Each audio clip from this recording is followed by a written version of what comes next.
Et bien entendu, on revient sur le G500, ce sommet citoyen avec pas mal d'associations. On a remis hier un très joli plan de cadre du trophée des meilleures initiatives citoyennes.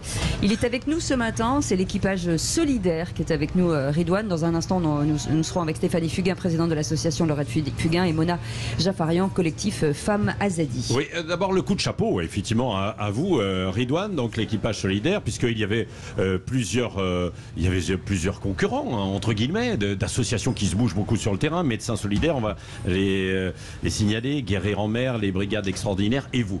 En deux mots, ce que vous faites, c'est-à-dire à la suite du Covid, vous avez vu la précarité pour les étudiants, précarité alimentaire, et là vous vous êtes organisé vous-même, hein, c'est ça? C'est ça, exactement. Du coup, ce qu'on a fait suite à la mise en exergue de la précarité étudiante, notamment suite à la crise du Covid, c'est que justement, on a mis en place d'abord ça a commencé avec des petits commerçants, et ensuite avec des grosses enseignes, justement des livraisons à domicile 100% gratuite pour les étudiants en situation de précarité. Et ensuite, après cela, 2 ans plus tard, on a réussi à créer notre propre application, justement sur laquelle les étudiants peuvent s'inscrire en tout anonymat et peuvent commander leur kit directement depuis cette application-là. Voilà, c'est un peu finalement comme Amazon, hein. Vous fonctionnez avec votre plateforme, si je puis dire, et vous allez délivrer. Ça s'appelle Delivered. Delivered, exactement. Voilà, aide A-I-D-E. Mais alors, comment vous faites pour avoir aussi l'ensemble en fait des produits? Eh bien, on reçoit justement de la part de grandes enseignes, ou bien on va directement démarcher des partenaires, comme notamment Carrefour, qui est un de nos partenaires principaux, qui nous subventionne et aussi nous donne des denrées alimentaires. Et justement, on arrive à récupérer toutes ces denrées alimentaires un peu partout, du coup, grâce aux différentes enseignes avec lesquelles on collabore, pour constituer nos kits de première nécessité. C'est des kits aussi qui contiennent des produits hygiéniques. D'accord, aussi. Pour les étudiants en situation de précarité. Ouais. Alors vous avez commencé en région parisienne. Aujourd'hui, vous essaimez un petit peu partout en France? C'est ça. Aujourd'hui, on est présent dans 13 villes en France et une en Espagne qui va bientôt ouvrir. Oui, merci et bravo, continuez effectivement comme ça. Stéphanie Fugain, quand vous voyez l'engagement, vous êtes depuis 20 ans maintenant engagé dans ces associations. On le répète évidemment après le décès de votre fille, hein, Laurette, d'où l'association que vous avez menée pour les patients. Les initiatives, elles viennent pas d'en haut, hein. Elles viennent bien souvent, on le verra aussi avec Mona Jafarian, du terrain, de l'engagement des citoyens, quoi. Mais il ne faut pas attendre que ça vienne forcément des politiques ou des institutions, hein. Non, je ne crois pas qu'il faille attendre des politiques.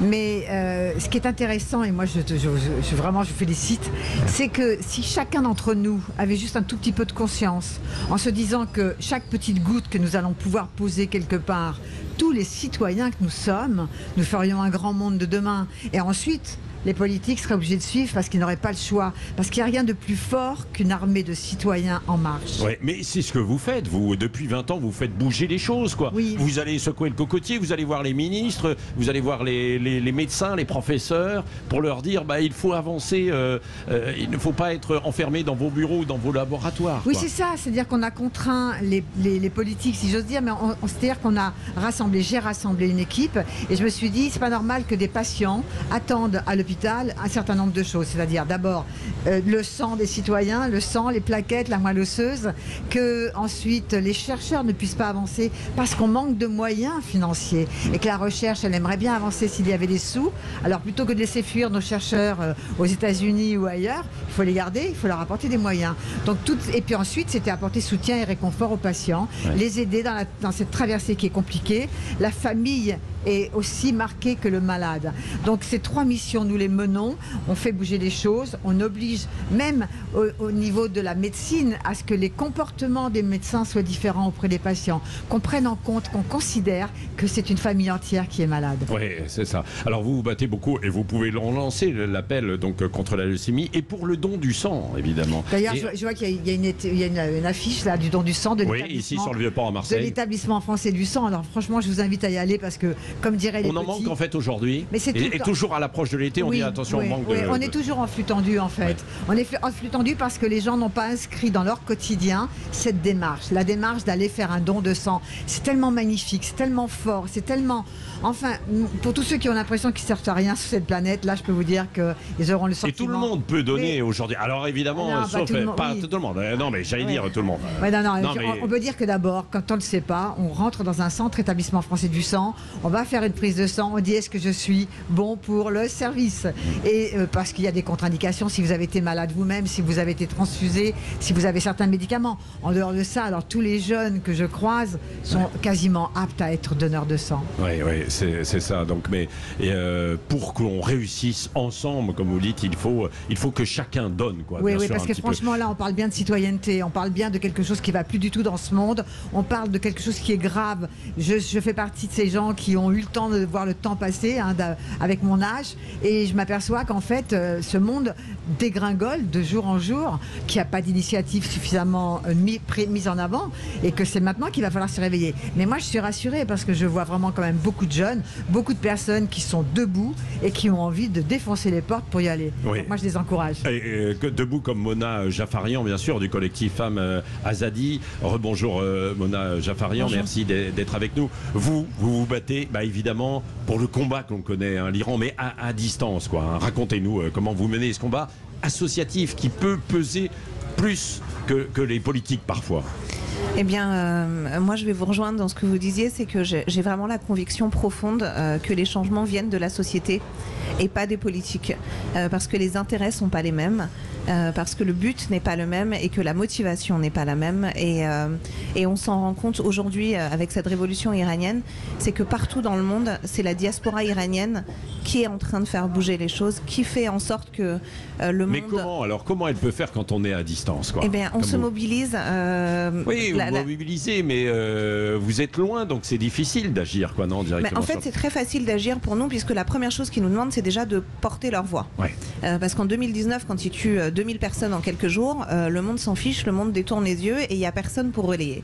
Aujourd'hui, grâce aux réseaux sociaux, moi je dis toujours, on a 85 millions de journalistes aujourd'hui en Iran, puisque tout le monde nous fait parvenir des vidéos, et nous ensuite, on peut aller sensibiliser l'opinion publique, et c'est une cause, aujourd'hui, je le vois, partout où on va en France, et quand on en parle, on a un soutien à 100% des gens. Donc on se rend compte que plus il y a de personnes au courant, et plus on aura de soutien. Et quelle est la situation aujourd'hui, Mona Jaffarian, en Iran? Parce que c'est vrai qu'elle occupe un peu moins la une de l'actualité qu'il y a quelque temps. Au bout d'un certain temps, on s'habitue. C'est assez terrible, comme on s'habitue à la maladie, comme on s'habitue à une démocratie qui est abîmée, comme on s'habitue à cette répression aussi en Iran. Eh bien, déjà, c'est compliqué puisque nous, dès le début, on n'intéressait pas beaucoup. Donc, il fallait déjà se faire sa petite place. Et très vite, on se désintéresse, effectivement. Et on souffre du syndrome de « mais non, mais chez eux, c'est culturel ». Alors que ça n'est pas culturel chez nous.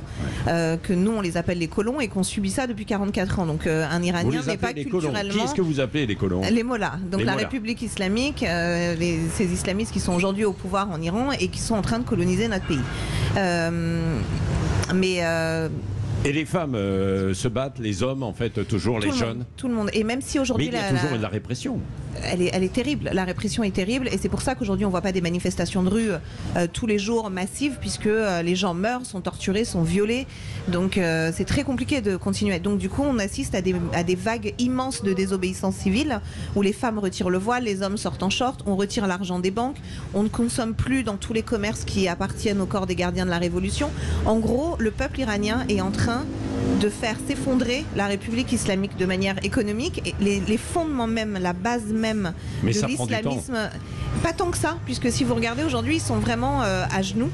Et la seule chose qui les tient en vie, moi je dis, on est en train de leur mettre un masque à oxygène, et ce masque à oxygène, aujourd'hui, c'est l'Occident qui est en train de leur mettre, et c'est ça qui est Même terrible. s'il y a eu évidemment ce conflit entre la Russie et l'Ukraine qui a un peu éclipsé peut-être ce qui se passait là-bas, quoi. Alors au contraire, nous ça nous Non, a au aidé, contraire. parce que tant qu'on massacrait des Iraniens, c'était difficile d'avoir l'émotion. Ouais. Mais dès l'instant où ils ont livré des drones pour tuer des civils ukrainiens, là la lumière a été faite sur le fait que ces gens-là sont des terroristes, qu'ils financent des actes terroristes dans le monde, qui kidnappent des citoyens et en plus qui fournissent des armes à la Russie. Donc moi, je sais qu'il y a quelques jours, Emmanuel Macron a annoncé qu'ils allaient débloquer 2 milliards de fonds pour acheter des munitions pour l'Ukraine, mais moi je dis toujours ça ne sert à rien d'armer un allié si c'est pas pour affaiblir l'ennemi. Donc on peut pas continuer à négocier avec la République islamique et dans le même temps prétendre vouloir aider les Ukrainiens. Donc la politique du en même temps ne marche plus. Oui, Mona Jaffarian, un dernier mot. Je crois qu'il y a une mobilisation qui est prévue dimanche justement. Oui, il y a une très grosse manifestation. Enfin, des collectifs autour de la défense. Exactement, donc c'est une manifestation dimanche qui va partir place Victor Hugo dans le 16e arrondissement jusqu'à la place Iéna devant l'ambassade d'Iran.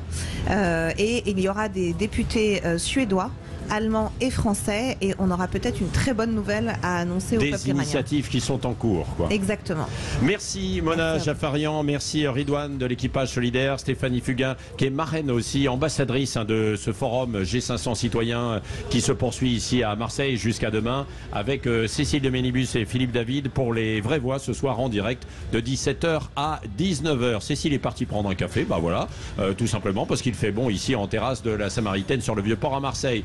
Bon week-end, n'oubliez pas aussi évidemment le rugby avec les demi-finales du top 14 ce soir et demain sur Sud Radio, François Trio et toute sa bande.